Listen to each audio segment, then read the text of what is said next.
Hello everyone, this is Ether Dragon, and welcome back to another episode of Fire Emblem Heroes. So, after another goofball week, we did alright, just pretty standard shenanigans, but of course towards the end of the season, we got some defeats, finally. I was hoping we would not get a full week of successes because, well, let's just say, this defense is definitely a meme, and I don't know if the people towards the end of the season knew entirely what they were doing, or they were just doing something that seemed illogical. But if they knew what they were doing, props. But here, unironically, the catapult takes out the healing tower, so we don't get any healing. And the fact Ophelia does not go in this turn, Nils is like infinitely trolling people bringing Ophelia for some reason with even pulse tie. I'm not even investing into his HP, but because of that, no AoE special for you, and well, rip. That's most of your damage output gone down the drain. They decide to go in for the attack there, but it's a pretty obvious spot for the heavy trap to be guarding the healing tower, but at the same time you might say this is the real one to protect melee attacks into Bramamond, but I mean at the end of the day it doesn't matter too much for this particular matchup. It's kind of already over before they decide to go in, and this team, honestly this team probably could have won, but it all comes down to the execution. And if you don't execute, feels bad, man.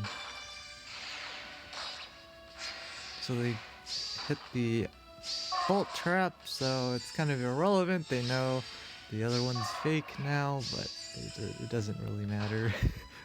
I'm gonna be real. They decided to just go in like this. So of course this is not going to end very well.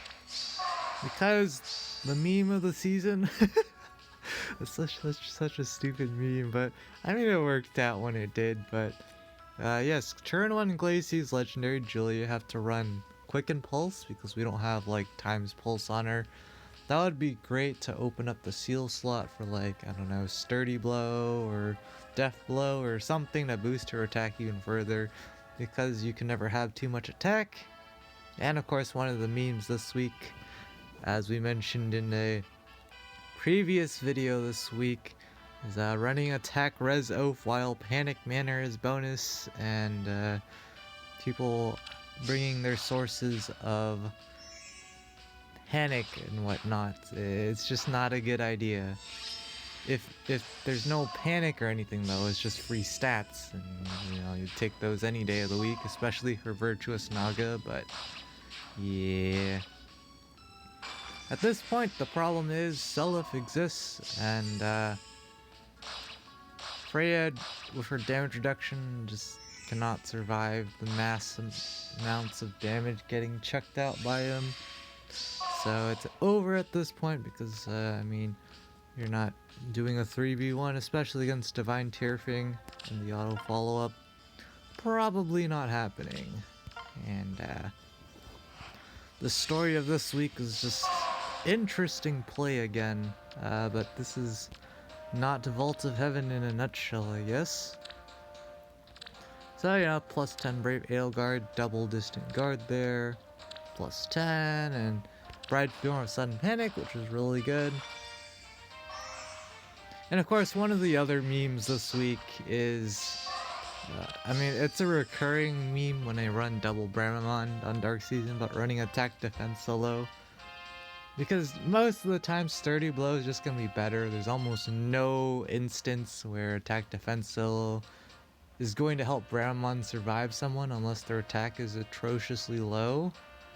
But, I mean, because he only has 35 HP, I mean, it doesn't take too much attack to kill. But, if you have only like 50 base attack or something, you're going to struggle. So... And here, this is just a case of they decided to go in already, but their bolt tower is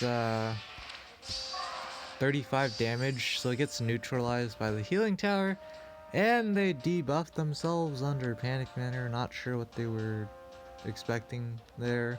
But at this point, well, today's episode is brought to you by the good old Bramond. Even though he's running attack defense solo, literally not going to even be active during combat.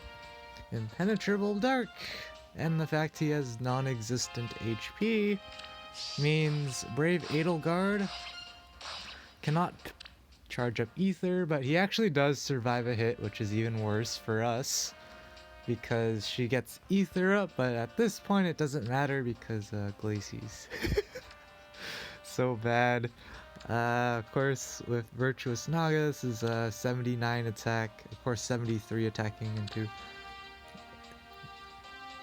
Actually, I think she's below, just shy. I think she's just above 25% HP or something, so she does get the -6 attack off on Legendary Julia, but Light and Dark doesn't exactly matter here, but it's just an Ultra Nuke, so feels bad, but that's how it goes. But really the thing this season was, the main issue with this layout is Seliph moves first, period. That's like all you need to know about. One thing that's wrong about this defense is Seliph moves first. Because he really does not have an offensive presence against most carry units. Like, Legendary Corrin's bonus this week, he has absolutely no presence with Divine Tearfing even on player phase. It's kind of sad. I'll be right back in a second because runny nose. Alright, we're back, and yep. Low level Bolt Tower and Panic Manor, so nothing too big of a deal here. But here, of course, the strategy is to have Corrin be the melee tank and have Faye take care of the ranged units. Of course, the main problem with that is we have a lot of ranged units with specials up, and they don't have any way to get rid of them, so you have to be able to face tank that stuff. And that's pretty non-trivial. So they go ahead and take out one of the units. Of course, they don't have Pulse Smoke there. Would have helped them a lot, but of course, this phase pretty darn tanky. Distant Defense 4, Mirror Stance, Spendthrift. You know, there's Milla, there's Peony. Not full Distant Guard, but it's better than nothing. And so, pretty hefty tank power. But once again, we have the meme. It's so bad, but it's so good when it works. You know, 89 attack, 63 res, and Light and Dark. Still hits like a truck, almost straight up one-shots, which is pretty scary, but that's Glacies in a nutshell. Any decently high cooldown special is going to do a ton. And so unfortunately, Faye can't tank Luna from Bramond, but of course, Legendary Corrin's not running Distant Guard either, so she's unable to counter, and so Bramond just gets a free double to kill, and that's a GG. But that was definitely an interesting match, to say the least. Glacies being Glacies. This match was kind of unfortunate, but at least my team did something. And again, another save skill, but it's kind of an interesting choice to use. I'm sure they're running it with different teams, so of course you can't have different skill sets on the same unit on different teams. That's not how things work. So, you know, they have to be flexible, so near save here is not particularly useful. But I was really expecting them to do like some hidden run, because if you look at their team, you know, they have Smite, they have Link. They can, for example, go up the left side, take out Legendary Julia, use, you know, the duo skill. It's not like I have duo's hindrance. And get the heck out of there with Peony or something like that. And then go bait with Brave Hector. But instead, they just kind of just hit end turn, which I mean, to be fair, it is Brave Hector, so he can tank quite a bit. But not that much. It's actually kind of close here. Unfortunately, the problem with Seliph as well is that he kind of just gives free heals to blue carries. So he gets a massive 33 heal here, and Bramon barely misses the kill, but Legendary Julia like straight up picks up the one shot on Brave Hector because again, Glacies. And having a pretty solid attack stat. Pairs very well with Bramon because Bramon buffs visible attack, so they end up just taking the match here, and I mean, you might as well, because why not? It's whatchamacallit, it's not Vault of Heaven, so you can sack a unit and not lose any lift as long as you're running the bonus mythic. So pretty derp there. And here we've already watched this replay, but yeah, this is just a solid concept of the team. It's not completely broken, but of course Legendary Corn being bonus definitely probably helps out this strategy quite a bit because joint drive attack stonks Kappa. But yeah, in the future, the main thing, there's so many things wrong with this team. I think the number one thing, besides the unit positioning, is Seliph moving first. This is not really applying that much pressure. Most people tend to, once you get to like, I guess the quote-unquote competent-ish region, you're going to typically be up against at least one Milla. So it's guaranteed that one of the dancers is probably going to get isolated, which means the one dance is going to get wasted on Seliph because, again, his actual offensive presence is not very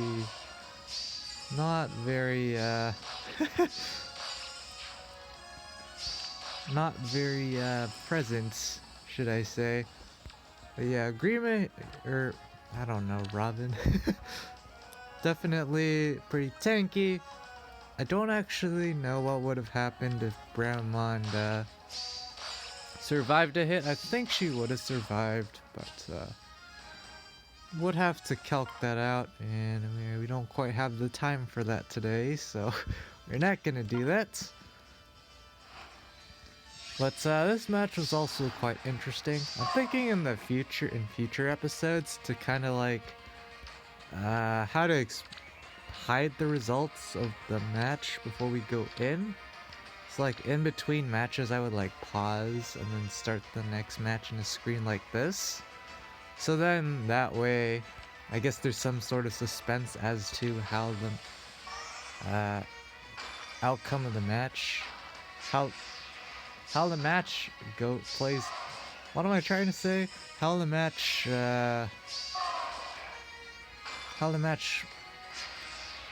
I don't know why I'm missing the word. I don't know what the word is. How the match plays out, I guess.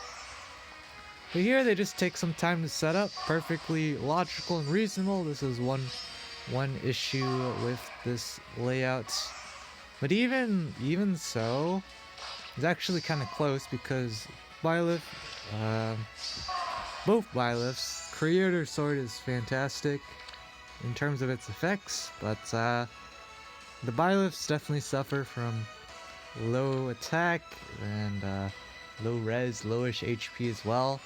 And so you'll see here, we actually do quite a bit of damage. And Mill's actually doing some damage, but he mostly just gives a big heal. But Byleth is unable to kill, so Bramon again goes into attack, but again misses the kill. So it technically wasn't that close because there's the damage reduction going on, but from just a pure numbers standpoint of, oh, we got him to 5 HP, that's pretty close. We'll take it. Of course, if like Legendary Julia had Glacies, this would be a much different story, but that's exactly why that spot's definitely a weakness. but your carry has to be strong enough to hit end turn there if you're going to player phase into that. Because you probably don't want any unit within 2 spaces, because like Bramond and Seliph and company are kind of chilling around, and usually support units are not too bulky. But with that, we go into the next replay here, and I think you can probably already tell what went wrong here. But if you couldn't figure it out already, well, we'll see. But good to see people at least picking apart some of the issues with the layout of the defense. Definitely appreciate it, because like the defense is okay. It's not absolutely terrible that you can do whatever you want and win, but it's not good enough to the point where people who have a somewhat competent team and plan are still gonna have problems. So obviously they're going to go in for the smite play here. They decide to attack Bramon here. Now of course the first thing you should think to yourself is, okay, they got rid of Glacies, they're not gonna get immediately absolutely obliterated, but the problem is Corrin is still a dragon at the end of the day, and Legendary Julia may or may not have 89 attack. So yeah, that's gonna hurt a little bit. And now we got Glacies up, but it's not like they're going to continue much from here, because Seliph is a pretty big threat. And the thing with Legendary Corrin is she probably isn't tanking a Glacies from Legendary Julia anytime soon. As we saw in that other replay, we calced it out during one of our offense videos, that we were exactly one-shotting. But I think technically if the Corrin wasn't debuffed for attack when I was doing the calc, then Virtuous Naga wouldn't proc, so it wouldn't be exact lethal, it would be a bit shy of it. But this is a surprisingly pretty low merge team. But I don't know when I fought this person. It was probably early in the week or something. I don't exactly remember these things when I don't record them. So they decide to hit end turn here. Totally not a terrible idea, because again, underline the Seliph moves first thing.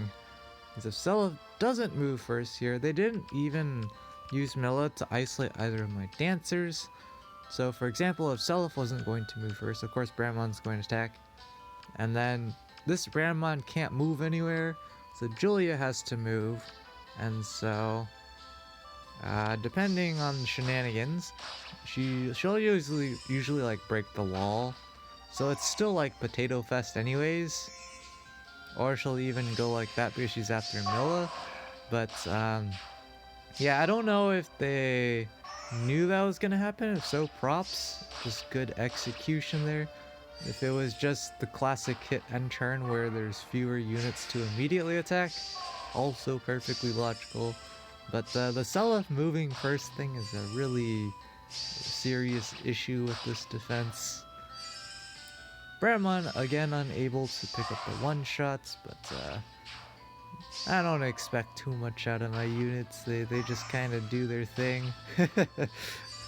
And if they win, they win. If not, so be it. It's a goofball setup at the end of the day, just for the funsies.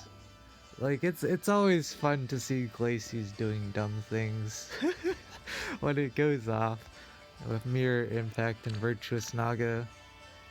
Definitely chunks a lot of damage, and with the double Bramon for the extra 6 visible attack is definitely huge. But with that, we get an absolutely atrocious defense score, but it's still, again, in the second scoring tier, which is really all I'm shooting for most of the time. And of course, we're absolutely overkill into tier 28 because we start in tier 23. Even if we started in tier 21, if all the matches were exactly the same, we still would have made it to tier 28 anyways because we did all right on offense. Legendary Corrin did a lot of funny things this season, one-shotting units a lot of other units usually can't, like that Elwood we one-shot. That was pretty insane, I'm not gonna lie. Especially with the ARD speed res just fully active, it's pretty wild. But yep, she's not gonna be bonus for a while now, so we're back to the dirt board. But yeah, I decided to end up, I was debating whether to actually just build Florina to stay, because next week is, I believe, is water season, so we can also abuse blessings next week if we wanted to stay for both weeks. But I figured I'm not entirely sure what I want to do with Florina yet. I know I want to build her for Arena Assault, but I haven't decided on a build yet and how much stuff I want to chuck into her for Arena Assault, so we're just holding off on that. You can see we're building up a decent amount of feathers, but honestly, there's you can think of this as like having 0 feathers, because there's plenty of projects running around. Like if we just go to manuals for absolutely no reason, what are some units like Donald? Definitely want to build Donald because just brave weapons and Arena Assault, super strong. Definitely want to build Lucas for more end turn blue tanks, so with that in mind, maybe Obro as well. And then of course you have units like Katria. I still have to finish Claire, getting her the +10, although I don't use her too much nowadays in Arena Assault. It's just I don't encounter as many of the units I would need her to check. I use her to check, like for example Halloween Myrrh. Do not see her too much around anymore. But I'm just kind of like glancing through lists. Like Raven, I have to finish +10ing him as well. He definitely needs the extra attack and speed. The bulk's kind of whatever. Faye, I definitely want a +10, but I don't even think I have enough copies to +10 her. I think I have 2 in my barracks right now. There was 3 Fays there. Actually, it might, yeah, it's just barely shy. I think I'll get her like +9, which just feels dirt, man. Also want a +10 Gordon, +10 Cecilia. Haven't decided what IV though yet, so I'm not building her quite yet. I don't know if I'm building Norn yet. Probably gonna build Klein again because Brave Bow, just brave weapons in general for Arena Assault, pretty insane. Virian's probably useful for Sudden Panic. And then a lot of daggers like Soph, Kagero, want to build. Felicia eventually. And I definitely want to 5-star a lot of my healers because it's a huge upgrade to going from like using a random like pain 3 might pain staff on a healer to having dazzling staff so they can actually attack something without getting countered in Arena Assault. So that would definitely open up a lot of options. But yeah, that's just a tiny list of units I want to build, just to name a few. We have a decent amount of manuals of units, but we have a long way to go to clear out our entire list of units we want to build, because there's quite a few. But anyways, I guess side note while we're already rambling, Roker Sieges is out, and it's been a while. Well, we still got it. This is the team I use because pair-ups are super strong in Roker Sieges for stacking extra stats and just being able to use more units in a match. And right now I'm in a decently competitive, what is it called, Outrealm or something? Or World? Yeah, World. Outrealm, I think it's Grand Conquest, but yeah. Normally, for like a casual world, like I can make top 3 without even using any Havoc axes, but I think I've already used 3 Havoc axes or something, and I'm going to need to use more to make it, because these guys are going. But, yeah. We're actually kind of climbing up the ranks in world damage. I remember, I think the last Roker Sieges, my world was top 1 for a while, and then eventually ended up just being around like top 10 or whatever. But that was a very insane world. But yeah, it's a very casual, just 2 lance cabs to deal with, nothing too special.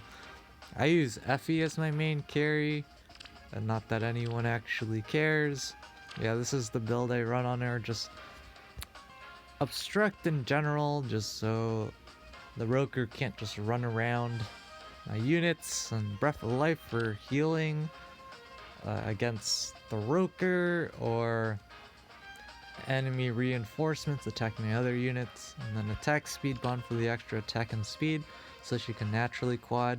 It's like, I could use Lancebreaker, but just out of habit, I like practicing just using Obstruct and getting the natural speed to double, which is a bit difficult against, what's his name, Ferdinand? The Ferdinand Roker, because he has res speed defense, but anyways, been rambling enough. We'll be back when the results drop in. Well, I forgot the data mine, or not data mine, maintenance was a thing. Doesn't seem to be a data mine or anything, so yep, going back up to Vault, ready to drop. It's Naga bonus at least. Legendary Leaf bonus seems terrible for me. What should we goofball with on defense? I guess maybe we can use both Crom and Alm and just absolutely lose to a range tank. Seems good to me. Catapult bonus. Yes, catapult bonus. We get to utilize the catapult I upgraded from 0 to 8. Or, yeah, 0 to 8. You don't start with it, I think. You have to build it. So that'll be great. Resonant Battles dropping back down, should probably go back up pretty easily. Whereas the folks with Harmonized Heroes tend to float around 20 and 21. So we're demoting here, not a big deal. And get back in pretty easily. And top 1k Arena Assault, like typical. And yep, Roker Sieges.